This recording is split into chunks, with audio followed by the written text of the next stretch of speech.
ബിസ്മില്ലാ അൽഹംദുലില്ലാ അസ്സലാത്തു വസ്സലാമു അലാ റസൂലില്ലാ വഅലാ ആലിഹി വസ്ഹബിഹി അജ്മഈൻ അമ്മാ ബഅദ്. റബ്ബി ഇശ്റഹ് ലി സദ്രി വയസ്സിർ ലി അംരി വഹ്ലുൽ ഉഖ്ദതം മിൻ ലിസാനി യഫ്ഖഹു ഖൗലി. ഏറെ സ്നേഹം നിറഞ്ഞ വിദ്യാർത്ഥി സഹോദരങ്ങളെ, അൽഹംദുലില്ലാ ടീം സ്പേസിൻ്റെ വളരെ ഭംഗിയുള്ള ഒരു പരിപാടി ഇവിടെ നടന്നുകൊണ്ടിരിക്കുകയാണ്. എങ്ങനെയുണ്ട് പരിപാടി? ഓവറോൾ വന്നത് ഒരു നഷ്ടമായി തോന്നുന്നുണ്ടോ? ഉഷാറാണോ? നിങ്ങൾ കംഫർട്ടബിൾ അല്ലേ? ഓക്കെ. ഏതായാലും നല്ല ഒരുപാട് സംസാരങ്ങൾ കിട്ടിയിട്ടുണ്ടാവും അല്ലേ? ഇൻഷാ അല്ലാഹ് ഇനിയും വൈകുന്നേരം വരെ നമുക്ക് പല കാര്യങ്ങളും കിട്ടും. പല സംസാരങ്ങളും ഇവിടെ നിർവഹിക്കപ്പെടാനുണ്ട്. അപ്പം അതിൻ്റെ ഇടയിൽ നമ്മുടെ ജീവിതത്തിൽ വളരെ സുപ്രധാനമായിട്ടുള്ള ഒരു ഘട്ടം അല്ലെങ്കിൽ ഒരു ഘടകം എന്നുള്ളത് നമ്മളുടെ പഠനവുമായി ബന്ധപ്പെട്ട കാര്യമാണ്. പഠിക്കാൻ ഇഷ്ടമില്ലാത്ത ആൾക്കാരുണ്ട്? പഠിക്കാൻ ഇഷ്ടമുള്ള ആൾക്കാർ? കുറച്ചൊക്കെ ഇഷ്ടമില്ലാത്ത ആൾക്കാരുണ്ട്? തീരെ ഇഷ്ടമില്ലാത്ത ആൾക്കാരുണ്ട്? യെസ്. ഇപ്പോൾ തീരെ ഇഷ്ടമില്ലാത്തവരാണ് കൂടുതൽ ശ്രദ്ധിക്കേണ്ടത്. ഇഷ്ടമുള്ളവർ അത്ര ശ്രദ്ധിക്കേണ്ടതില്ല. മിഡിലുള്ള ആൾക്കാർ മിഡിൽ ആ ലെവലിൽ ശ്രദ്ധിക്കുക. ഇൻഷാ അല്ലാഹ് ഇന്ന് പോകുന്നതിന് മുന്നേ നമുക്ക് രണ്ടിലൊന്ന് തീരുമാനമാക്കണം. ഒന്നെങ്കിൽ നിങ്ങൾ പഠിക്കാൻ ഇനി പോകണ്ടെന്ന് തീരുമാനിക്കണം. പഠിക്കാൻ പോവുകയാണെങ്കിൽ നമുക്ക് വേണ്ട രൂപത്തിൽ പഠിക്കാൻ പറ്റുന്ന രൂപത്തിലേക്ക് എത്തും വേണം. ഓക്കെ. ഇൻഷാ അല്ലാഹ് ഇനി കുറച്ച് സമയം കൊണ്ട് അതാണ് ഞാൻ ഉദ്ദേശിക്കുന്നത്. ഇതിൽ +2 പഠിക്കുന്ന ആൾക്കാരെന്ന് വിളിക്കുക. +2 പഠിക്കുന്ന ആൾക്കാർ. ഓക്കെ. അപ്പോൾ ബാക്കി അതിനെ താഴെയുള്ള ആൾക്കാർ. ഞാൻ രണ്ട് മൂന്ന് ചോദ്യങ്ങൾ ചോദിക്കട്ടോ, എന്നാലും എനിക്ക് അടുത്ത ഈ സെഷന് ഒരു പ്രോപ്പർലി കംപ്ലീറ്റ് ആക്കാൻ പറ്റുള്ളൂ. മുകളിലൊരു ശ്രദ്ധിക്കണം, നിങ്ങളെ പ്രത്യേകം നോക്കുന്നുണ്ട്. +2 കഴിഞ്ഞ് ഏതെങ്കിലും ഒരു ഡിഗ്രി പഠിക്കാൻ പോകണമെന്ന് താല്പര്യമുള്ള ആൾക്കാർ കൈ പൊന്തിക്കുക. കുറച്ച് നേരം ഇങ്ങനെ കൈ പൊന്തിച്ച് കളിക്കട്ടോ. എന്തെങ്കിലും ഒരു കോഴ്സിന് പഠിക്കാൻ പോകണമെന്ന് താല്പര്യമുള്ള ആൾക്കാർ, അല്ലെങ്കിൽ പ്ലാൻ ചെയ്ത ആൾക്കാർ, ഏതെങ്കിലും ഒരു കോഴ്സിന് നിങ്ങൾക്കൊന്നും പഠിക്കാൻ താല്പര്യമില്ലേ? അവിടെ വേറെ പ്രശ്നമുണ്ട്. സമയത്ത് ഇങ്ങനെ ഒരു സുഖമില്ലാത്ത സമയമാണ് അല്ലേ? നമുക്ക് നിർബന്ധമായി എന്ത് ചെയ്യണം? എല്ലാവരും എണീറ്റിക്കണം. ഒരു സ്റ്റാൻഡപ്പ്. ഞാൻ കുറച്ച് ചില കാര്യങ്ങൾ ഭയങ്കര സ്ട്രോങ് ആണ്. അപ്പോൾ അതുകൊണ്ട് നിങ്ങൾ പറഞ്ഞ രൂപത്തിൽ പ്രതികരിച്ചില്ലെങ്കിൽ ഞാൻ ആകെ വയലൻ്റ് ആവും. നിങ്ങളെന്താ ഇതിൽ വന്ന ആൾക്കാരല്ലേ? നിങ്ങൾ എണീറ്റിക്ക്, ബാക്കിൽ വരും. യെസ്, ആയിക്കോട്ടെ. ഞാൻ ചോദ്യത്തിന് വേഗം ഉത്തരം പറഞ്ഞാൽ എൻ്റെ പരിപാടി വേഗം നിർത്തും. ചോദ്യം: +2 കഴിഞ്ഞ് ഏതെങ്കിലും ഒരു ഡിഗ്രിക്കോ ഡിപ്ലോമക്കോ പോകണമെന്ന് വിചാരിക്കുന്ന ആൾക്കാർ കണ്ടിരിക്കാം.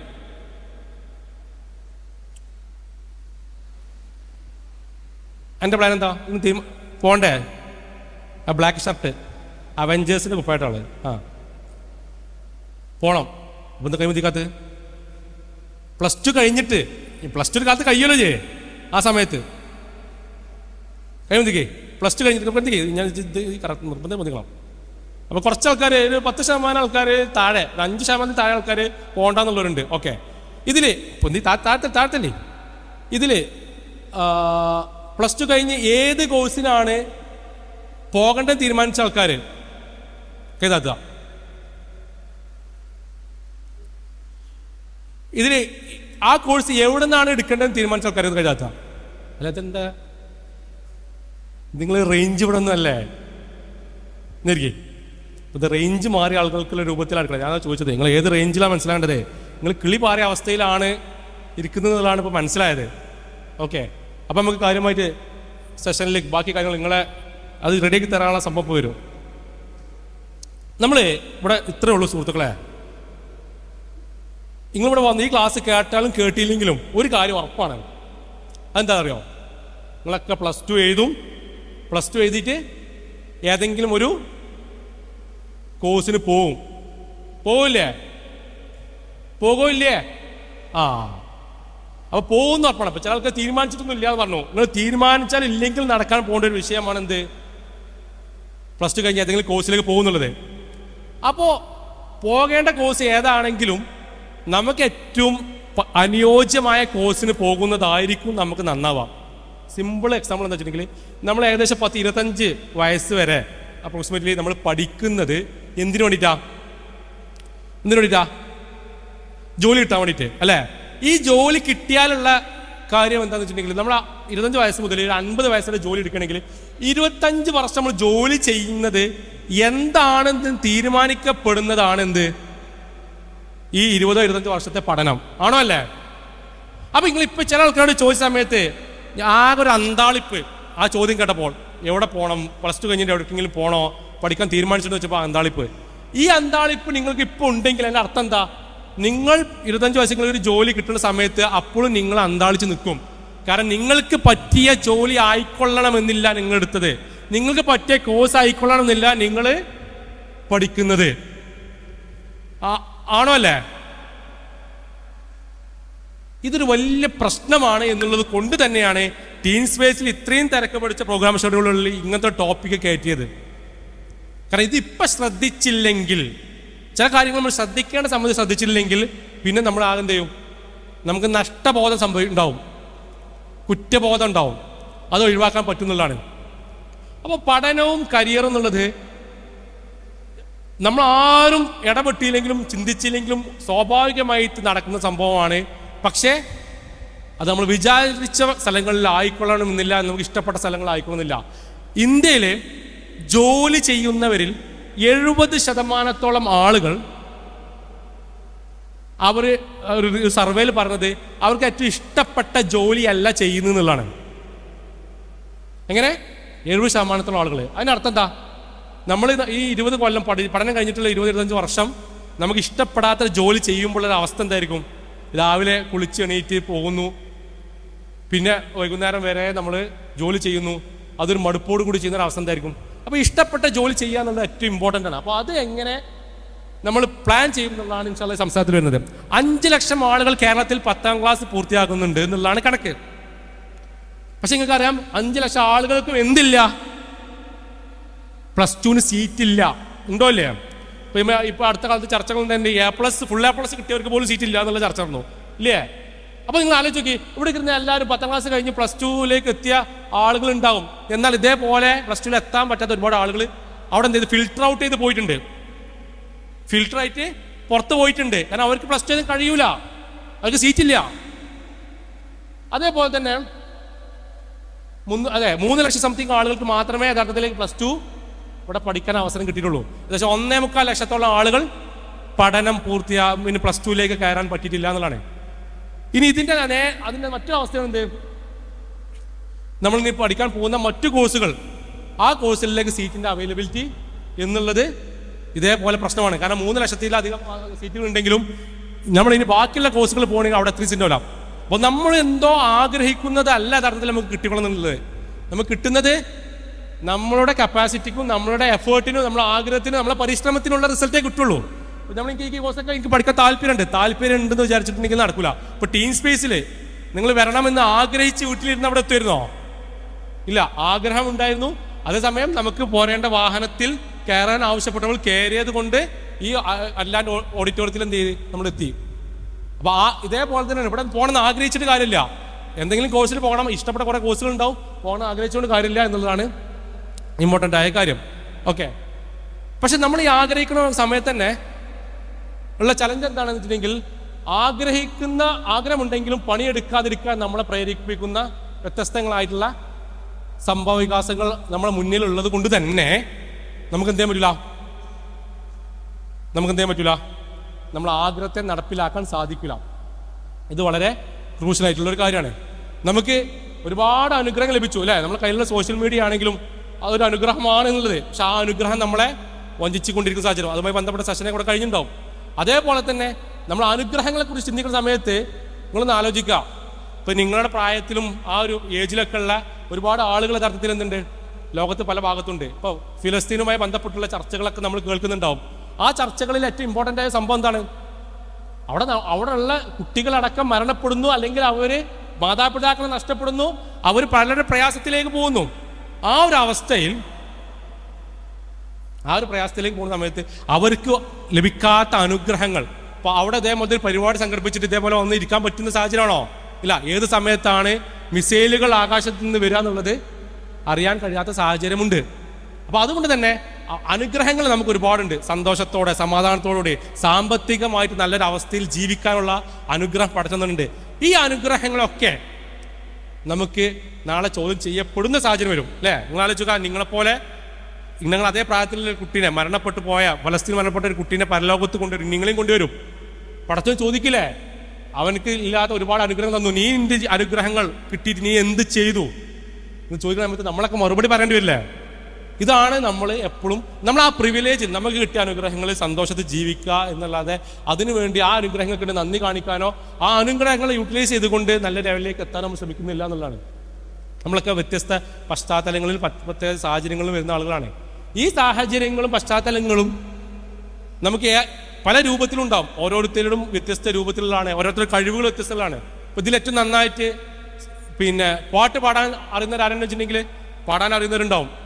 അതേപോലെ തന്നെ ഇത് നന്നായിട്ട് എഴുതാൻ കഴിയുന്ന ആൾക്കാരുണ്ടാവും, സംസാരിക്കാൻ കഴിയുന്ന ആൾക്കാരുണ്ടാവും, നല്ല ഈ ടെക്നോളജിയിൽ നല്ല കഴിവുള്ള ആളുകളുണ്ടാവും, കമ്പ്യൂട്ടറുമായി ബന്ധപ്പെട്ട സ്കില്ലുള്ള ആളുകളുണ്ടാവും, ക്ലാസ് എടുക്കാൻ കഴിയുന്ന ആളുകളുണ്ടാവും. ഇതൊക്കെ ഓരോ തരത്തിലുള്ള പഠിച്ചു തന്ന സ്കില്ലുകളാണ്, കഴിവുകളാണ്. ഈ കഴിവുകളെ നമ്മൾ എങ്ങനെ കണ്ടെത്തി പ്രോപ്പർലി യൂട്ടിലൈസ് ചെയ്യുക എന്നുള്ളതാണ് ഇൻഷാ അല്ലാഹ് നമ്മൾ ആലോചിക്കേണ്ടത്. ഞാൻ നേരത്തെ പറഞ്ഞ പോയിന്റ് ഇതേ ഉള്ളൂ, നമ്മൾ തീരുമാനിച്ചാലും ഇല്ലെങ്കിലും നമ്മൾ എവിടെയെങ്കിലൊക്കെ എത്തിച്ചേരും. നമ്മൾ ഏതെങ്കിലുമൊക്കെ കോളേജിലേക്ക് പോകും, ആ കോളേജ് എങ്ങനെയെങ്കിലൊക്കെ പൂർത്തിയാക്കിയിട്ട് അതിൽ നിന്ന് എന്തെങ്കിലും ഇന്റർവ്യൂ എവിടെയെങ്കിലും കിട്ടിയിട്ട് എവിടെയെങ്കിലൊക്കെ എത്തിച്ചേരും. ഇതാണ് നമ്മുടെ ജീവിതത്തിന്റെ ഒരു ഘട്ടം. അപ്പോൾ തീരുമാനിച്ചാൽ ഇല്ലെങ്കിൽ ഇതൊക്കെ നടക്കും. അപ്പോൾ തീരുമാനിച്ചു പോയാൽ നമുക്ക് എത്തേണ്ടടുത്ത് നമുക്ക് ഇഷ്ടപ്പെട്ട സ്ഥലത്ത് എത്താം അല്ലേ? നമ്മളിപ്പോൾ ഇവിടുന്ന് ബാംഗ്ലൂർ പോകണമെന്ന് ആഗ്രഹിച്ച് ഏതെങ്കിലും ബസ്സിൽ കയറിയാൽ ബാംഗ്ലൂർ എത്തൂല എന്ന് പറയുന്നത് പോലെ തന്നെ ബാംഗ്ലൂർ എത്തേണ്ട ബസ്സിൽ കയറിയാലേ ബാംഗ്ലൂർ എത്തുള്ളൂ. മറ്റു വേറെ എവിടെയെങ്കിലും എത്തും, അവിടെ പോയിട്ട് അവിടുത്തെ സാഹചര്യം എന്താണെന്ന് അറിയില്ല, അപ്പോൾ നമ്മൾ അവിടെ കഷ്ടപ്പെടേണ്ടി വരും എന്നതാണ് വസ്തുത. പുതിയ കാലത്ത് നമുക്കറിയാം, ടെക്നോളജി അതിൻ്റെ ഏറ്റവും സുപ്രീം അവസ്ഥയിൽ മുന്നോട്ട് പോയിക്കൊണ്ടിരിക്കുന്ന സാഹചര്യത്തിൽ നമ്മൾ തിരഞ്ഞെടുക്കപ്പെടുന്ന ഓരോ കോഴ്സും ഓരോ കാര്യങ്ങളും വളരെ ഇമ്പോർട്ടൻ്റ് ആണ്. 2040 എന്നുള്ളൊരു ഇയർ എടുക്കാം.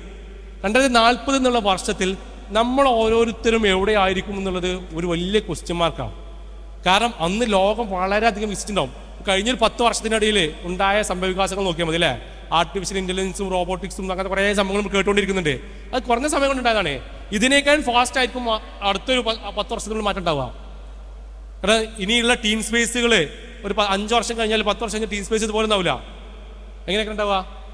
എങ്ങനെയായിരിക്കും? ഒരു എക്സാമ്പിൾ പറഞ്ഞാൽ, നമ്മളിങ്ങനെ വീട്ടിലിങ്ങനെ ഇരിക്കും. അപ്പം എന്ത് ചെയ്യും? നമുക്കൊരു മറ്റേ VR ARന്റെ ഒരു ഗ്ലാസ് തരും. അത് വെച്ചിട്ട് വീട്ടിലിരുന്നാൽ ഇവിടുത്തെ ഉസ്താദന്മാർ വന്ന് ക്ലാസ് എടുക്കുന്ന വീട്ടിലിരുന്നിട്ട് കാണാം. അപ്പുറത്ത് പുറത്ത് നോക്കിയാൽ നമ്മൾ ആരൊക്കെ പങ്കെടുക്കുന്ന അവരൊക്കെ കാണാൻ പറ്റൂലേ? ഇങ്ങനെയുള്ള ഒരു സാഹചര്യം എന്ത് ചെയ്യും? നമുക്ക് വരാനുണ്ട്. പക്ഷെ ആ സമയത്ത് നമ്മൾ കരിയറുമായി ബന്ധപ്പെട്ട് ചിന്തിക്കുമ്പോൾ അവിടെ നമ്മൾ ആ സമയത്തെ സ്യൂട്ടബിൾ ആയിട്ടുള്ള കരിയർ അല്ല എന്നുണ്ടെങ്കിൽ നമ്മളൊക്കെ ഔട്ട്ഡേറ്റഡ് ആയി പോകും എന്നുള്ളതാണ് ഏറ്റവും പ്രധാനപ്പെട്ട കാര്യം. കരിയർ തിരഞ്ഞെടുക്കുന്ന സമയത്ത് നമ്മൾ കരിയറിനെ കുറിച്ച് സംസാരിക്കുമ്പോൾ ഈ കരിയർ എന്ന് പറഞ്ഞാൽ പൊതുവേ എന്താണെന്ന് വെച്ചിട്ടുണ്ടെങ്കിൽ അതൊരു ജോലിയാണ് എന്നുള്ളതും അതൊരു പ്രൊഫഷനാണ് അല്ലെങ്കിൽ ഒരു കോഴ്സാണ് എന്നൊക്കെ പറയാറുള്ള ആൾക്കാരുണ്ട്. കരിയർ എന്ന് പറഞ്ഞാൽ ഇതൊന്നുമല്ല. ഞാൻ നേരത്തെ പറഞ്ഞ നമ്മൾ കോഴ്സ് കഴിഞ്ഞ് നമ്മൾ അതിന് ശേഷമുള്ള കാലഘട്ടത്തിൽ എങ്ങനെ ജീവിക്കുന്നു എന്നുള്ളതിൻ്റെ അല്ലെങ്കിൽ എന്തായി തീരണം എന്നുള്ളതിൻ്റെ അതിലേക്കുള്ള ഒരു യാത്രയാണ് യഥാർത്ഥത്തിൽ കരിയർ. ഒരു എഞ്ചിനീയർ ആകാന്നുള്ളത് ഒരു കരിയർ അല്ല.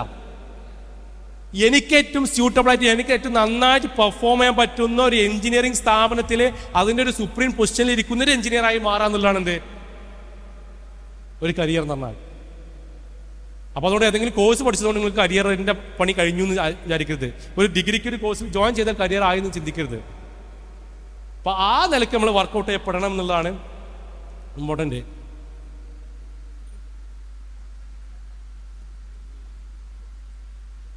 ഓക്കെ,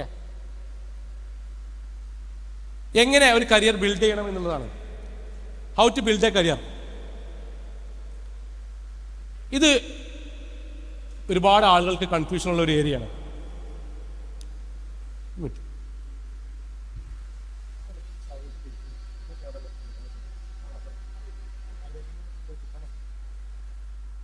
കരിയർ ബിൽഡ് ചെയ്യണം എന്നുണ്ടെങ്കിൽ അവിടെ നമ്മൾ ശ്രദ്ധിക്കേണ്ടുന്ന കുറേ കാര്യങ്ങളുണ്ട്. കാരണം മിക്കവാറും ആൾക്കാർ കരിയറിനെ കുറിച്ച് ചോദിച്ച സമയത്ത് എന്താണ് ഏത് കോഴ്സിനാണ് +2 കഴിഞ്ഞ് പോകേണ്ടത് എന്നുള്ള ചോദിച്ച സമയത്ത് പ്രത്യേകിച്ച് അറിയാത്ത കൺഫ്യൂഷനുള്ള ആളുകളുണ്ട്.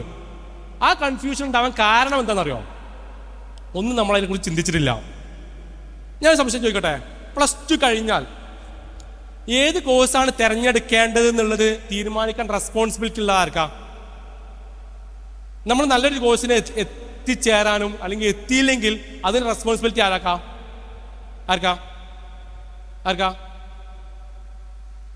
യെസ്, നമ്മൾക്ക് മാത്രമാണ് റെസ്പോൺസിബിലിറ്റി. +2 കഴിഞ്ഞ് നല്ലൊരു കോഴ്സിലേക്ക് തിരഞ്ഞെടുത്ത് പോയില്ല, അല്ലെങ്കിൽ കോഴ്സ് സീറ്റ് കിട്ടിയില്ല, നമ്മൾ ആരെങ്കിലും നമ്മുടെ രക്ഷിതാക്കൾ ചീത്ത പറയോ? നമ്മൾ ടീച്ചേഴ്സിന് ചീത്ത പറയോ? ഇല്ല. അപ്പോൾ നമുക്ക് റെസ്പോൺസിബിലിറ്റി ഉള്ളൂ. പക്ഷേ ആ റെസ്പോൺസിബിലിറ്റി ഉള്ള നമ്മൾ അതിനെക്കുറിച്ച് ചിന്തിച്ചിട്ടില്ല എന്നുള്ള വസ്തുത. ഞാൻ ചോദിക്കട്ടെ, +2 കഴിഞ്ഞിട്ടുണ്ടെങ്കിൽ ഇന്ന് ഇന്ത്യയിൽ എത്ര തരത്തിലുള്ള ഡിഗ്രി ഡിപ്ലോമ കോഴ്സുകളാണ് ഇന്ത്യയിലുള്ളതെന്ന് പറഞ്ഞിട്ടോ? എത്ര കോഴ്സുകളുണ്ട്? ഇപ്പം നമ്മളൊരു +2 കഴിഞ്ഞു, എനിക്കൊരു കോഴ്സിലേക്ക് പോകണം, എത്ര തരത്തിലുള്ള കോഴ്സുകൾ അവൈലബിൾ ആണ്? എത്ര ഉണ്ടാവും? ഒരു 50 കോഴ്സൊക്കെ ഉണ്ടാവോ? 50 തരത്തിലുള്ള കോഴ്സുകൾ ഉണ്ടാവോ? കൂടുതലുണ്ടാവും. 100 കോഴ്സുകൾ ഉണ്ടാവോ? 100-ൽ കൂടുതലുണ്ടാവോ? 500 കോഴ്സ് ഉണ്ടാവോ?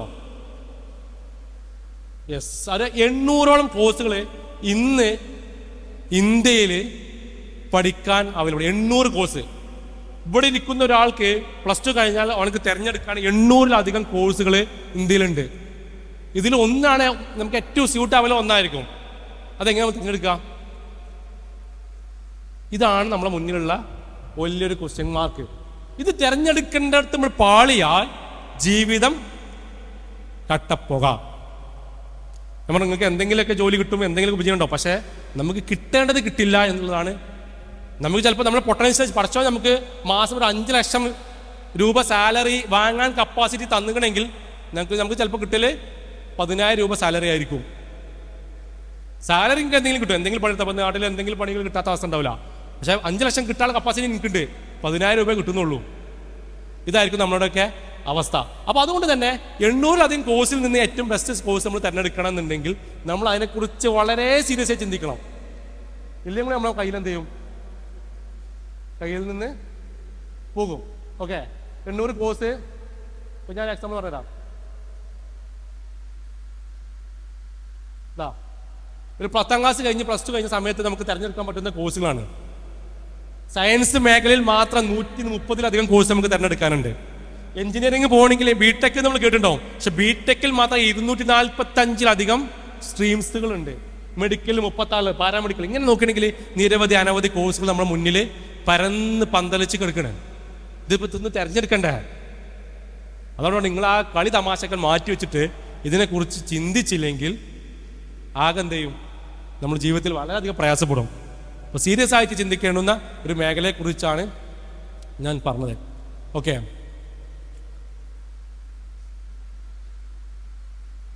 അപ്പോൾ എങ്ങനെയാണ് ഒരു കരിയർ ബിൽഡ് ചെയ്യാമെന്നുള്ളതാണ് നമ്മൾ നോക്കുന്നത്. അതിന് ഇപ്പോൾ നിങ്ങളെല്ലാവരും മൈൻഡിൽ വെക്കേണ്ട ചില ചോദ്യങ്ങൾ, ആ ചോദ്യങ്ങൾക്ക് ഉത്തരം കിട്ടുന്നതോട് കൂടി നമുക്ക് പറ്റിയ കോഴ്സ് ഏതാണെന്നുള്ളത് എന്ത് ചെയ്യും, നമ്മൾ പറ്റിയ കരിയർ എന്താണെന്നുള്ളത് തീരുമാനിക്കാൻ പറ്റും. ഇതാണ് നമ്മുടെ സംസാരത്തിൻ്റെ ഒരു മർമ്മ ഭാഗം എന്നുള്ളത്. ഇവിടെ ഇരിക്കുന്ന ആൾക്കാരൊക്കെ നമ്മുടെ കരിയറിനെ കുറിച്ച് പ്ലാൻ ഉണ്ടാക്കാൻ പോവാണ്. ഒരു 5 മിനിറ്റ് കൊണ്ട് നമ്മൾ പ്ലാൻ ഉണ്ടാക്കി ഒരു ധാരണ ഉണ്ടാക്കി ഇൻഷാ അല്ലാഹ് അവിടെ മടങ്ങാനാണ് ഉദ്ദേശിക്കുന്നത്. ഓക്കെ, അതിൽ ഒന്നാമത്തെ ഭാഗം നമ്മൾ കരിയർ തിരഞ്ഞെടുക്കാൻ സമയത്ത് ഒന്നാമത്തെ ഭാഗം നമ്മൾ ചിന്തിക്കേണ്ടത്, നമ്മളെ കുറിച്ച് ചിന്തിക്കട്ടെ. നമ്മൾ പുറത്തുള്ളവരെ കുറിച്ചോ വീട്ടുകാരെ കുറിച്ചൊന്നും ചിന്തിക്കട്ടെ. നമ്മളെ കുറിച്ച് ചിന്തിക്കാൻ പോകുന്ന കുറച്ച് സമയം. ഒന്ന്, നമ്മൾ ചൂസ് ചെയ്യുന്ന സമയത്ത്, കരിയർ ചൂസ് ചെയ്യുന്ന സമയത്ത് നമ്മൾ ആദ്യത്തെ ഏരിയ എന്ന് വെച്ചിട്ടുണ്ടെങ്കിൽ what I love to do as a job. ഒരു ജോലി എന്നുള്ള നിലയ്ക്ക് എനിക്ക് ചെയ്യാൻ ഇഷ്ടമുള്ള ജോലികൾ എന്തൊക്കെയാണ്, എന്തൊക്കെ ടൈപ്പ് ഓഫ് ജോബുകളാണ്, എന്തൊക്കെ കാറ്റഗറി ഓഫ് ജോബുകളാണെന്നുള്ള എന്ത് ചെയ്യണം, നമ്മൾ അതിന് ലിസ്റ്റ് ഔട്ട് ചെയ്യണം. വെറുതെ ആലോചിച്ചിട്ടുണ്ടെങ്കിൽ അപ്പോൾ നിങ്ങൾ വീട്ടിൽ പോയി ചെയ്യേണ്ട ഒരു പണിയാണ്.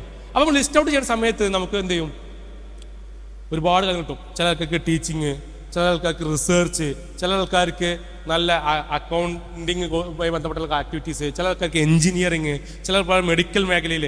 അപ്പോൾ അതൊക്കെ ഒരു പേരും, മെഡിക്കൽ എന്ന് പറഞ്ഞാൽ ഒരു പേരേ ഉള്ളൂ, ഡോക്ടർ എന്ന പേരേ ഉള്ളൂ. പക്ഷെ ഡോക്ടറിൻ്റെ പേരല്ല നമ്മളവിടെ വേണ്ടത്. ഡോക്ടർ ചെയ്യുന്ന പണി എന്താ? ഒരുപാട് ആളുകൾ അസുഖവുമായി വരുന്ന ആളുകളെ ആശ്വസിപ്പിച്ച് അവർക്ക് വേണ്ട മരുന്ന് ഏതാന്നുള്ളത് അദ്ദേഹത്തിൻ്റെ അറിവിൽ നിന്ന് എടുത്ത് കുറിച്ച് കൊടുത്ത് ആവശ്യ സമയങ്ങളിൽ അവർക്ക് സർജറി അടക്കമുള്ള കാര്യങ്ങൾ ചെയ്തു കൊടുക്കാൻ മാനസികമായിട്ട് തയ്യാറായ ആ ഒരു പ്രൊഫഷനെയാണ് ഡോക്ടർ എന്ന് പറയാം. അപ്പോൾ അത് എനിക്ക് പറ്റുമോ? ഒരാൾ അങ്ങനെ വന്നാൽ അത് ചികിത്സിക്കാനുള്ള ഒരു അവസ്ഥ അല്ലെങ്കിൽ കപ്പാസിറ്റി എനിക്കുണ്ടോ, അല്ലെങ്കിൽ അത് എനിക്ക് താല്പര്യമുണ്ടോ ചെയ്തു കൊടുക്കാൻ? ടീച്ചിങ് എന്ന് പറഞ്ഞാൽ എന്താ? ഒരാൾക്ക് ക്ലാസ് എടുത്ത് കൊടുക്കുക, സ്കൂളിലോ കോളേജിലോ ക്ലാസ് എടുത്ത് കൊടുക്കാൻ പറ്റുന്ന, അങ്ങനെ കുട്ടികളുമായി ഇൻട്രാക്ട് ചെയ്യാനൊക്കെ പറ്റുന്ന കോഴ്സ്. എഞ്ചിനീയർ എന്ന് പറഞ്ഞാൽ എന്താ? മാത്തമെറ്റിക്സ് സ്കില്ല്, നല്ല കണക്കിലും അതുപോലെ തന്നെ ടെക്നോളജിയിലൊക്കെ നല്ല താല്പര്യം. ടെക്നോളജി താല്പര്യം ഉണ്ടായ ആൾക്ക് മാത്സ് താല്പര്യം ഉണ്ടാകില്ല, പക്ഷെ എഞ്ചിനീയറിംഗിൽ മാത്സ് വളരെ ഇമ്പോർട്ടൻ്റ് ആണ്. അപ്പോൾ കണക്കിന് നല്ല താല്പര്യം, അതുമായി ബന്ധപ്പെട്ടുള്ള കാൽക്കുലേഷൻസ് താല്പര്യം ഉണ്ടെങ്കിലാണ് ബിടെക് ഏറ്റവും സ്യൂട്ടബിളാണ്. ഇങ്ങനെ നേരത്തെ പറഞ്ഞ ഓരോ കോഴ്സും ഉണ്ടാവും. അപ്പോൾ അതുകൊണ്ട് തന്നെ ഇവിടെ നമുക്ക് ചെയ്യാൻ ഇഷ്ടം എന്നുള്ളത് ഏറ്റവും ഇമ്പോർട്ടൻ്റ് ആണ്. രണ്ടാമത്തെ ഭാഗം എന്താണെന്ന് വെച്ചിട്ടുണ്ടെങ്കിൽ വാട്ട് മൈ സ്ട്രെങ്സ് ആണ്. എനിക്ക് ഇഷ്ടപ്പെട്ടതുകൊണ്ട് എനിക്ക് അതിൽ സ്ട്രെങ്ത് ഉണ്ടായിരുന്നില്ല. ഇത് നല്ല ക്ലാസ് എടുക്കാൻ താല്പര്യമുണ്ട്, പക്ഷേ ക്ലാസ് എടുക്കാൻ സ്റ്റേജിൽ പിന്നെ ക്ലാസ് റൂമിൽ ചെന്ന് സംസാരിക്കുന്ന സമയത്ത് അത് വളരെ ഇൻട്രസ്റ്റിംഗ് ആയ രൂപത്തിൽ ക്ലാസ് എടുക്കാൻ പറ്റുന്നില്ലെങ്കിൽ ഞാൻ എന്തല്ല, എനിക്ക് നല്ല ടീച്ചർ ആവാൻ പറ്റൂല, എനിക്ക് അതിൻ്റെ സ്ട്രെങ്ത് അല്ല. ഡോക്ടർ ആവാൻ താല്പര്യമുണ്ട്, പക്ഷേ ഡോക്ടർ ആകുമ്പോൾ രോഗികളുമായിട്ട് ഇങ്ങനെ സംസാരിക്കണം. ഞാനൊരു ഇൻഫീരിയോറിറ്റി ഉള്ള ഒരാളാണ്, അല്ലെങ്കിൽ ഒരു ഇൻട്രോവേർട്ടാണ്. അപ്പോൾ അതുകൊണ്ട് എനിക്ക് സംസാരിക്കാൻ താല്പര്യമില്ല. അപ്പോൾ എനിക്ക് ഡോക്ടറാൻ കഴിയൂല, എൻ്റെ സ്ട്രെങ്ത് ഡോക്ടറിലല്ല. അപ്പോൾ താല്പര്യം ഉണ്ടായത് കൊണ്ടോ ഇഷ്ടമുണ്ടായത് കൊണ്ടോ എന്താവണില്ല, നമുക്കൊരു ജോബ് സ്യൂട്ടബിൾ ആയിക്കൊള്ളുന്നില്ല. അപ്പോൾ എനിക്ക് ഇഷ്ടപ്പെട്ട എഴുതി, എനിക്ക് എൻ്റെ കഴിവുകൾ എന്താണെന്നുള്ള എഴുതി. ഇപ്പോൾ നമ്മൾ ടീച്ചേഴ്സ് പറഞ്ഞോ, ഈ കാര്യത്തിൽ ഭയങ്കര ഉഷാറാണ്, എനിക്ക് ഈ കഴിവുണ്ട് കേട്ടോ, ഈ കഴിവാണ് എനിക്ക് നല്ല ഭാവിയിൽ എനിക്ക് ഉപകാരപ്പെടുമെന്ന് പറഞ്ഞ കുറേ കഴിവുകളുണ്ടാവും. ആ കഴിവ് എന്താണെന്ന് നമ്മൾ ലിസ്റ്റ് ഔട്ട് ചെയ്യപ്പെടണം എന്നുള്ളതാണ്. മൂന്നാമത്തത് വാട്ട് വേൾഡ് നീഡ്സ്. നമുക്ക് കഴിവും ഇഷ്ടമൊക്കെ ഉണ്ട്, പക്ഷെ എന്തില്ല, ലോകത്തിന് ആ ഒരു ജോലി ആവശ്യമില്ല. ഇപ്പോൾ ഒരുപാട് ജോബുകൾ എന്ത് ചെയ്തു പുതിയ കാലത്ത് നഷ്ടപ്പെട്ടു അല്ലേ? ടൂർസ് ആൻഡ് ട്രാവൽസ് മേഖലയിൽ ഇപ്പോൾ ഓൺലൈനിൽ ആളുകൾ ട്രെയിനും ബസ്സും ഫ്ലൈറ്റൊക്കെ ബുക്ക് ചെയ്ത് തുടങ്ങി. ട്രാവൽ ഏജൻസികളൊക്കെ പലതും ക്ലോസ് ചെയ്തു. അപ്പോൾ നമ്മൾ നല്ല ആ മേഖലയിൽ കഴിവുള്ള ആളാണ്, അല്ലെങ്കിൽ താല്പര്യമുണ്ട്, പക്ഷേ ഓൺലൈൻ കാലഘട്ടത്തിൽ ആർട്ടിഫിഷ്യൽ ഇൻ്റലിജൻസ് കാലത്ത് അത് നഷ്ടപ്പെട്ടു പോയിട്ടുണ്ടെങ്കിൽ കാര്യമില്ല.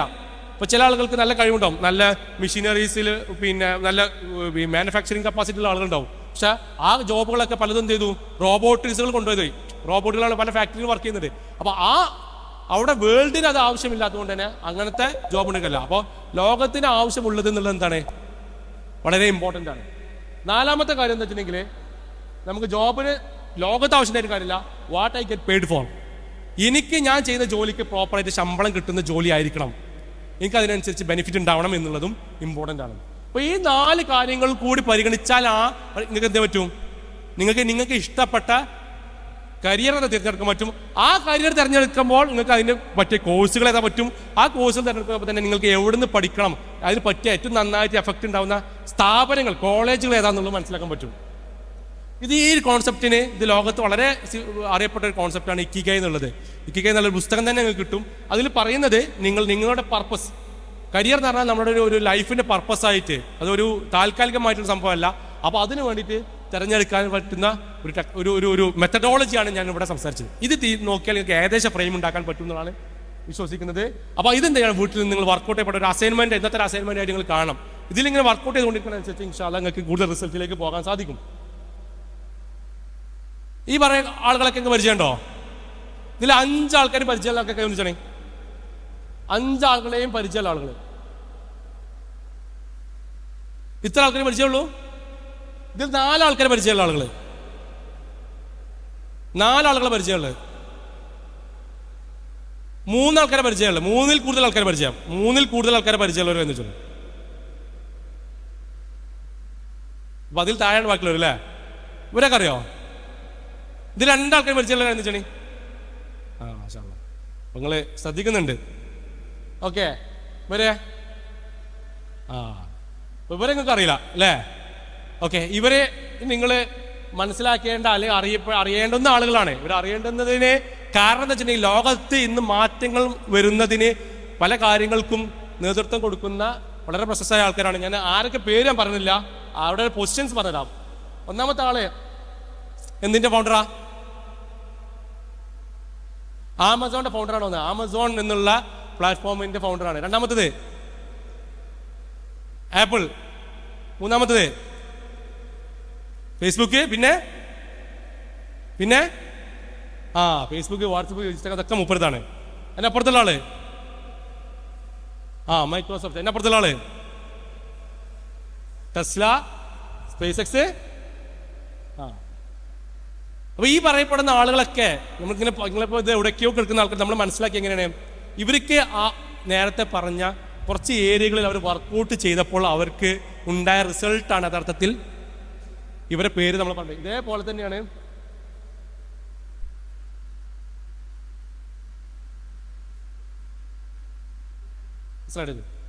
ഓക്കെ, ഇതേപോലെ തന്നെയാണ് നേരത്തെ ഞാൻ സച്ചിനും വിരാട് കോഹ്ലിയും കാണിച്ചപ്പോൾ അവര് ഈ പറഞ്ഞ പോലെ ചെറുപ്രായത്തിൽ തന്നെ ചില കാര്യങ്ങളിൽ അവർ വർക്കൗട്ട് ചെയ്തു.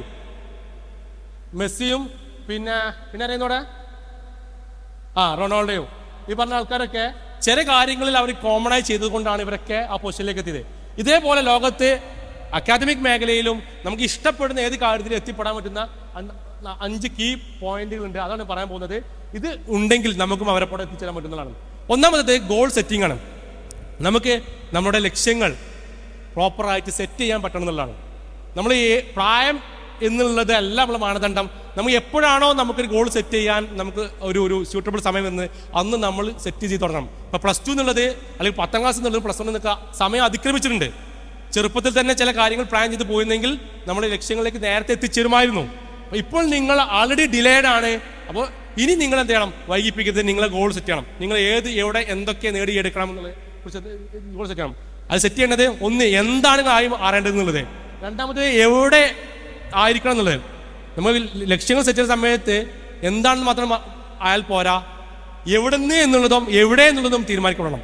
എനിക്ക് നല്ലൊരു എഞ്ചിനീയർ ആവണമെങ്കിൽ ഇന്ത്യയിൽ നിന്ന് എഞ്ചിനീയർ ആണോ, അതല്ലെങ്കിൽ അമേരിക്ക സിലിക്കൺ വാലിയിൽ ഫേസ്ബുക്കും മൈക്രോസോഫ്റ്റിന്റെ ഒക്കെ കമ്പനികളിൽ അവിടുത്തെ എഞ്ചിനീയർ ആവണോ, ഇതൊക്കെ ഗോളിൽ ഉണ്ടാകണം. എന്നായി മാറണം. എനിക്ക് അങ്ങനെ ഗൂഗിളിൽ ഒരു എഞ്ചിനീയർ ആയി മാറണം എന്നുണ്ടെങ്കിൽ പെട്ടെന്ന് ചിലപ്പോൾ കിട്ടൂല. പക്ഷെ 2030 എനിക്കായി മാറാൻ തീരുമാനിച്ചാൽ അതൊരു ലക്ഷ്യം നിർണ്ണയിക്കുന്നതിൽ പ്രധാന ഘടകമാണ്. എങ്ങനെ എന്നുള്ളതും. അപ്പോൾ നമ്മുടെ മുന്നിൽ ഒരുപാട് ഓപ്പർച്യൂണിറ്റീസ് ഉണ്ട്. ഞാൻ നേരത്തെ പറഞ്ഞ ഒരുപാട് കോഴ്സുകളുണ്ട്.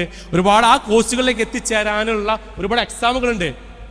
800 ചില കോഴ്സുകൾ ഉണ്ടെങ്കിൽ എല്ലാം നമുക്ക് നാളെ തന്നെ കയറി ചെന്നുകൊണ്ട് എൻ്റർ ചെയ്യാൻ പറ്റില്ല. മറിച്ച് അതിന് ഏറ്റവും സ്യൂട്ടബിൾ ആയിട്ടുള്ള എക്സാമുകൾ നമ്മൾ എഴുതേണ്ടതുണ്ട്. ഒരു ഫിൽറ്ററിങ് ഉണ്ടാവും. കാരണം ആഗ്രഹിക്കുന്നവർക്കെല്ലാം കിട്ടിക്കൊള്ളണമെന്നില്ല. അതിയായി ആഗ്രഹിച്ച് അതിനുവേണ്ടി പണിയെടുക്കുന്നവർ കിട്ടുള്ളൂ. ആ പണിയെടുക്കുന്നവർ ആരാണെന്ന് ഐഡന്റിഫൈ ചെയ്യാനാണ് എക്സാമുകൾ വെക്കുന്നത്. കീം, പിന്നെ നീറ്റ്, അങ്ങനെ ഒരുപാട് എക്സാമുകൾ ഇന്ന് നിലവിലുണ്ടല്ലോ. അതൊക്കെ എഴുതണമെന്നുണ്ടെങ്കിൽ നമുക്ക് എന്ത് ചെയ്യണം, നമ്മൾ അതിന് വേണ്ടിയിട്ട് സ്പെഷ്യലായിട്ട് പണിയെടുക്കപ്പെടേണ്ടതുണ്ട് എന്നുള്ളതാണ് എക്സാമുകളെ കുറിച്ച് പറയുകയാണെങ്കിൽ. രണ്ടാമത്തെ ഏറ്റവും ഇമ്പോർട്ടൻറ്റ് കാര്യം നെറ്റ്വർക്കിംഗ് എന്നുള്ളതാണ്. നെറ്റ്വർക്കിംഗ് എന്ന് പറഞ്ഞെങ്കിൽ നമുക്ക് പലതും ആഗ്രഹങ്ങൾ ഉണ്ടാവും. പക്ഷെ ഞാൻ ആഗ്രഹിക്കുന്ന ആഗ്രഹം ശരിയാണോ, ആ കോഴ്സ് എനിക്ക് സ്യൂട്ടബിൾ ആണോ, അല്ലെങ്കിൽ ഏറ്റവും നല്ല എനിക്ക് ഈ മേഖലയ്ക്ക് പോകണമെങ്കിൽ ഏറ്റവും സ്യൂട്ടബിൾ ആയ കോഴ്സ് ഏതാണ്, ഇത് അറിയണമെന്നുണ്ടെങ്കിൽ ഇത് അറിയുന്ന ആളുകളായിട്ട് കമ്മ്യൂണിക്കേറ്റ് ചെയ്യപ്പെടണം, അവരുമായി കണക്ട് ചെയ്യപ്പെടണം, അവരുമായി നെറ്റ്വർക്ക് ചെയ്യണം. അത് ഏറ്റവും നല്ലത് എന്താണ്, നമ്മളെ പറ്റി ഏറ്റവും കഴിവുകൾ അറിയുന്ന ആളുകൾ ഒന്ന് നമ്മുടെ ടീച്ചേഴ്സാണ്. നമ്മൾ എത്രയോ കാലം പഠിപ്പിച്ച ടീച്ചേഴ്സ്, അവർക്കറിയാം നമ്മുടെ സ്കിൽ എന്താണ്. നമ്മൾ അവരോട് ചോദിക്കുക, ടീച്ചറെ ഞാൻ ഇത്ര കാലം ടീച്ചറുടെ സ്റ്റുഡൻ്റ് ആയിരുന്നല്ലോ, എനിക്ക് പറ്റിയ കോഴ്സ് എന്തായിരിക്കും, ഞാൻ ഏത് മേഖലയിലേക്കാണ് പോകുന്നത് നല്ലതെന്നുള്ളത്. അതേപോലെ തന്നെ ചില കോഴ്സുകൾ നമ്മൾ ഇഷ്ടപ്പെടുന്നുണ്ടാവും. പക്ഷെ ആ കോഴ്സിൽ പഠിച്ച നല്ല നിലവാരം എത്തിയ ആളുകളുണ്ടാവും. അവരോട് ചോദിക്കുക, നിങ്ങൾ ആ പൊസിഷനിലേക്ക് എത്തണമെന്നുണ്ടെങ്കിൽ ഞാൻ എന്തൊക്കെയാണ് ചെയ്യേണ്ടതെന്നുള്ളത്. അതേപോലെ നെറ്റ്വർക്കിംഗ് നമുക്ക് നമ്മുടെ ജ്യേഷ്ഠന്മാർ, സഹോദരൻ, സുഹൃത്തുക്കൾ, ഇപ്പോൾ ടീം സ്പേസുമായി ബന്ധപ്പെട്ട കമ്മ്യൂണിറ്റിയിൽപ്പെട്ട ആളുകൾ, നിങ്ങൾ അങ്ങനെ സഹായിക്കാൻ പറ്റുന്ന ആളുകളുണ്ട്. അവരുമായിട്ട് എന്ത് ചെയ്യുക, നെറ്റ്വർക്ക് ചെയ്യുക, പരസ്പരം ചോദിച്ചുകൊണ്ടേ ഇരിക്കുക, നമ്മളെ ലക്ഷ്യം കണ്ടെത്തുന്നവരെ എന്നുള്ളതാണ്. അപ്പോൾ ആ നെറ്റ്വർക്കിംഗ് എന്നാണ് രണ്ടാമത്തത്. മൂന്നാമത് സ്കിൽ ഡെവലപ്മെന്റ്. നമുക്ക് നേരത്തെ പറഞ്ഞ ഒരുപാട് സ്ട്രെങ്ത്തുകളുണ്ട്, കഴിവുകളുണ്ട്. ഈ കഴിവുകൾ നമ്മൾ ഡെവലപ്പ് ചെയ്തുകൊണ്ടേ ഇരിക്കണം. എനിക്ക് സംസാരിക്കാൻ അറിയുന്നുണ്ടെങ്കിൽ, എനിക്ക് പ്രസംഗിക്കാൻ കഴിവുണ്ടെങ്കിൽ, ഞാൻ പ്രസംഗിക്കാൻ കഴിവ് ഉണ്ടാവുന്നത് ആ കഴിവ് മാക്സിമം ഡെവലപ്പ് ചെയ്തുകൊണ്ടിരിക്കണം. എന്നാലേ എനിക്ക് എന്താ പറ്റുള്ളൂ, വളരാൻ സാധിക്കുള്ളൂ. അല്ലെങ്കിൽ എനിക്ക് എഴുതാൻ കഴിവുണ്ട്, എനിക്ക് മറ്റു എബിലിറ്റീസ്, കമ്പ്യൂട്ടറുമായി ബന്ധപ്പെട്ട സ്കില്ലുള്ള ആളാണെങ്കിൽ അതിനെക്കുറിച്ച് പഠിച്ചുകൊണ്ടേ ഇരിക്കുക എന്നുള്ളതാണ് ഇമ്പോർട്ടൻ്റ് ആയ കാര്യം. മൂന്നാമത്തെ കാര്യം. നാലാമത്തെ കാര്യം കൺസിസ്റ്റൻസി. നമ്മളിങ്ങനെ ചില ക്ലാസ്സുകളോ ചില പ്രസംഗങ്ങളോ അല്ലെങ്കിൽ ചില സംസാരങ്ങളോ കേൾക്കുന്ന സമയത്ത് വളരെ മോട്ടിവേറ്റഡ് ആവും. നാളെ മുതൽ ഉഷാറാക്കാം ഇന്ന് തുടങ്ങും. പക്ഷെ അത് കുറച്ച് കഴിഞ്ഞാൽ ഫ്രണ്ട്സിനായിട്ട് ഗ്യാങ്ങിനായിട്ട് കൂടിയാൽ അതൊക്കെ മറന്നുപോയി അതിന് പിന്നെ ആക്കാൻ പറഞ്ഞിട്ട് പോകും. അതുകൊണ്ട് കാര്യമില്ല, കൺസിസ്റ്റൻസി. അല്ലെ, മെസ്സി ലോക നമ്പർ 1 പ്ലെയർ ആകുന്നതിന് കാരണം എന്താ, ചെറുപ്പകാലം മുതൽ ഇപ്പോഴാണ് മെസ്സിയോടെ തന്നെ ഫുട്ബോൾ പ്രാക്ടീസ് ഉണ്ടാവില്ലേ. ആ ഒരു കൺസിസ്റ്റൻസിയാണ് മെസ്സിയുടെ നമ്പർ 1 ആക്കിയത്. ബിൽഗേറ്റ്സിനെയും ഇലോൺ മസ്കിനെയും പിന്നെ സ്റ്റീവ് ജോബ്സിനെയും നേരത്തെ പറഞ്ഞു, അവരൊക്കെ ഇപ്പോഴും അവരുടെ മേഖലയിൽ അവരിങ്ങനെ പ്രവർത്തിച്ചുകൊണ്ടിരിക്കുകയാണ്, അവർ എന്നും പഠിച്ചുകൊണ്ടിരിക്കുകയാണ്. ആ കൺസിസ്റ്റൻസിയാണ് അവരൊക്കെ നിലനിർത്തിയെങ്കിൽ നമുക്ക് ആ പൊസിഷനിലേക്ക് എത്തണമെങ്കിൽ നമ്മളും കൺസിസ്റ്റന്റ് ആവാം. അതേപോലെ ഡിറ്റർമിനേഷൻ. ലാസ്റ്റ് പോയിന്റ് ഡിറ്റർമിനേഷൻ എന്ന് പറഞ്ഞിട്ടുണ്ടെങ്കിൽ ഇത്രേ ഉള്ളൂ, നമ്മൾ ആഗ്രഹിച്ച പോരാ, അതിയായി ആഗ്രഹിക്കണം. ബേണിംഗ് ഡിസയർ എന്ന് പറയും. അതിശക്തമായിട്ട് മനസ്സിൽ ആഗ്രഹം ഉണ്ടെങ്കിൽ മാത്രമാണ് എത്തുക. അല്ലാതെ കിട്ടിയ തിരക്കടില്ല, കിട്ടി പോയാൽ പോയി എന്നുള്ള ആ ഒരു മാനസികാവസ്ഥയിൽ ഒന്നും നമുക്ക് ആരും കൊണ്ടുവന്ന് തരില്ല. നിശ്ചയത്തോടു കൂടി, നിശ്ചയദാർഢ്യത്തോടു കൂടി നമ്മൾ അതിന് വേണ്ടിയിട്ട് ആഗ്രഹിക്കുകയും പണിയെടുക്കുകയും ചെയ്യണം എന്നുള്ളതാണ് അഞ്ചാമത്തെ പണി. ഈ 5 കാര്യങ്ങളാണ് നേരത്തെ പറഞ്ഞ ആളുകളൊക്കെ സക്സസ്ഫുൾ ആക്കി നമ്മളും സക്സസ്ഫുൾ ആക്കണമെന്നുണ്ടെങ്കിൽ ഈ പറഞ്ഞ കാര്യങ്ങൾ ഉണ്ടെങ്കിൽ എന്തേ ഉള്ളൂ, സക്സസ്ഫുൾ ആവുള്ളൂ. അതിൽ അവസാനമായി ഏറ്റവും ഇമ്പോർട്ടൻ്റ് ആയ മറ്റൊരു കാര്യം അതുകൂടി പറഞ്ഞ് അവസാനിപ്പിക്കുന്നു. നമ്മൾ എന്തൊക്കെ ഉണ്ടായിട്ട് കാര്യമില്ല, ഏറ്റവും ഇമ്പോർട്ടൻറ്റ്, നമുക്ക് ഏറ്റവും നല്ലതും നമുക്ക് ഏറ്റവും സ്യൂട്ടബിൾ ആയതും നമ്മുടെ ജീവിതത്തിൻ്റെ സന്തോഷത്തിന് ഏറ്റവും നിദാനമായതും തരേണ്ടത് പടച്ചവനായതുകൊണ്ട് തന്നെ പടച്ചവനോടുള്ള പ്രാർത്ഥന ജീവിതത്തിൽ ഏറ്റവും ഇമ്പോർട്ടൻ്റ് ആണ്. ഈ ലോകത്ത് നമുക്ക് ഏറ്റവും നല്ലത് ഏതാണെന്നുള്ളത് നമുക്കറിയില്ല. എനിക്ക് MBBS പോകണ്ടാണോ, ബിടെക്കിന് പോകണ്ടാണോ, എനിക്ക് BCom പോകണോ, BA പോകണോ നല്ലത് നമുക്കറിയില്ല. അതുകൊണ്ട് തന്നെ നമുക്ക് പ്രാർത്ഥന എന്നുള്ളത് വളരെ ഇമ്പോർട്ടൻ്റ്, ഏറ്റവും ഹയറായത് പ്രാർത്ഥിക്കാൻ വേണ്ടിയിട്ട്. അപ്പോൾ അവിടെ നമ്മൾ പ്രാർത്ഥനകൾ നമുക്ക് എല്ലാവർക്കും അറിയുന്ന പഠനവുമായി ബന്ധപ്പെട്ട് നമ്മൾ പ്രത്യേകിച്ച് വിദ്യാർത്ഥികൾ പ്രാർത്ഥിക്കണം എന്ന് പറഞ്ഞ പ്രാർത്ഥന അല്ലാഹുമ്മ അസ്അലുക ഇൽമൻ നാഫിൻ വറിസ്കൻ ത്വയ്യിബൻ വഅമലൻ മുതഖബ്ബല. രാവിലെ സുബഹിക്ക് ശേഷം പ്രാർത്ഥിച്ചാൽ ഒരുപാട് പുണ്യങ്ങളുള്ള അല്ലെങ്കിൽ ഒരുപാട് റിസൾട്ടുള്ള പ്രാർത്ഥനകളാണ് റബ്ബി സിദ്ദിന ഇൽമ എന്ന് തുടങ്ങിയവ. ഇതെന്താണ് നമ്മുടെ ജീവിതത്തിൽ നിരന്തരം നമ്മുടെ ജീവിതത്തിൽ ഭാഗമാക്കി മാറ്റിയാൽ പടച്ചോൻ ഹൈർ എന്താണെന്നുള്ളത് നമുക്ക് തരും. തെറ്റിലേക്ക് പോകാനുള്ള സാഹചര്യങ്ങൾ അല്ലാഹു തആല തന്നെ നമ്മളിൽ മാറ്റി തരും. ആ നിലയ്ക്ക് നമ്മൾ മുന്നോട്ട് പോകാൻ വേണ്ടി ശ്രമിക്കുക. അതേപോലെ തന്നെ ഞാൻ ഇവിടെ പറഞ്ഞ വളരെ ചുരുക്കം ചില കാര്യങ്ങൾ പറഞ്ഞിട്ടുള്ളൂ. വലിയൊരു വിശാലമായ ടോപ്പിക്കാണ്. അപ്പോൾ നിങ്ങൾക്ക് എല്ലാവർക്കും ഒരുപാട് സംശയങ്ങളുണ്ടാവും, ഒരുപാട് കൺഫ്യൂഷൻസ് ഉണ്ടാവും. കൺഫ്യൂഷൻസ് നിങ്ങൾക്ക് അത് തീരുമാനമാക്കാൻ നിങ്ങൾക്ക് അതിൻ്റെ സോഷ്യൽ മീഡിയ സംവിധാനങ്ങളൊക്കെ ഉണ്ട്, യൂസ് ചെയ്യുക. വിസ്റ്റം സ്റ്റുഡൻസിൻ്റെ IQ എന്നുള്ള പദ്ധതി യഥാർത്ഥത്തിൽ അങ്ങനെയുള്ള ഒരു സൊല്യൂഷൻ കൊടുക്കുക എന്നുള്ളതാണ്. IQയിലൂടെ വ്യത്യസ്തങ്ങളായിട്ടുള്ള നോട്ടിഫിക്കേഷൻസും അതേപോലെ തന്നെ അങ്ങനെയുള്ള സംശയങ്ങൾ നിവാരണം ചെയ്യാനുള്ള സംവിധാനങ്ങളും IQ വിസ്റ്റം സ്റ്റുഡൻസിൻ്റെ അണ്ടറിൽ പ്രവർത്തിക്കുന്നുണ്ട്. അവരെ നിങ്ങൾക്ക് കോൺടാക്ട് ചെയ്താൽ അതിനുള്ള സൊല്യൂഷൻസ് ആകും. അതിൻ്റെ യൂട്യൂബ് ചാനലും ഫേസ്ബുക്ക് പേജും കാര്യങ്ങളൊക്കെ ഉണ്ട്. അതൊക്കെ നിങ്ങൾ അതിൽ യൂസ് ചെയ്യുക എന്നുള്ളതാണ്. അതേപോലെ തന്നെ IQൻ്റെ വാട്സപ്പ് കമ്മ്യൂണിറ്റി ഉണ്ട്. ഈ നമ്പർ നോട്ട് ചെയ്യുക. ഇതിൽ നിങ്ങൾക്ക് കമ്മ്യൂണിക്കേറ്റ് ചെയ്താൽ നിങ്ങൾക്കുള്ള ഈ പറഞ്ഞ കൺഫ്യൂഷൻ തീരുമാനമാക്കി തരാനുണ്ട്. അപ്പോൾ ഈ നമ്പറുകൾ എന്ത് ചെയ്യുക, പോകുമ്പോൾ നോട്ട് ചെയ്ത് പോകുന്നതാണ്. അതായത് ഇൻഷാ അല്ലാഹ് ഞാൻ കുറച്ച് സമയം 2-3 മിനിറ്റ് എക്സ്ട്രാ എടുത്തിട്ടുണ്ട്. ഇത്രയേ ഉള്ളൂ. ഞാൻ സ്റ്റാർട്ടിങ് ചോദിച്ച സമയത്ത് ഇവിടെ ഇരിക്കുന്ന മിക്കവാറും ആളുകളും പ്രത്യേകിച്ച് ഒരു കാഴ്ചപ്പാടില്ലാതെ പോവുകയാണ്. സുഹൃത്തുക്കളെ, അങ്ങനെ പോയാൽ നമ്മുടെ ജീവിതത്തിൽ നമ്മൾ എന്തൊക്കെ നഷ്ടം പറ്റിയാലും നമ്മൾ മാത്രമായിരിക്കും റെസ്പോൺസിബിൾ ആയിരിക്കുക. ആ റെസ്പോൺസിബിലിറ്റി നമ്മൾ പിന്നെ കാലാകാലം നമ്മളെ ബേർഡനായിട്ട് നമ്മളൊരു നിരാശാബോധത്തോടു കൂടി ജീവിക്കേണ്ടി വരും. അത് സിമ്പിളാണ് മാർഗം രക്ഷപ്പെടാൻ. നിങ്ങൾ ഇപ്പോൾ തന്നെ നിങ്ങളുടെ ജീവിതത്തിലെ കരിയറിനെ കുറിച്ചും പഠനത്തെക്കുറിച്ചും കോഴ്സുകളെ കുറിച്ചും കോളേജുകളെ കുറിച്ചും ചിന്തിച്ച് തുടങ്ങുക. അതിനുമായി ബന്ധപ്പെട്ട് അന്വേഷണം നടത്തുക, അതിനെ പറ്റി ആളുകളെ കാണുക. ഇൻഷാ അല്ലാഹ് അങ്ങനെ അതിനൊപ്പം പ്രാർത്ഥനയോട് കൂടി മുന്നോട്ട് പോവുകയാണ് തീർച്ചയായും ഏറ്റവും നല്ല രൂപത്തിൽ ജീവിക്കാനും ഈ ലോകത്ത് തന്നെ സന്തോഷത്തോടു കൂടി ജീവിച്ച് മരിക്കുവാനുള്ള സാഹചര്യം ഉണ്ടാവും.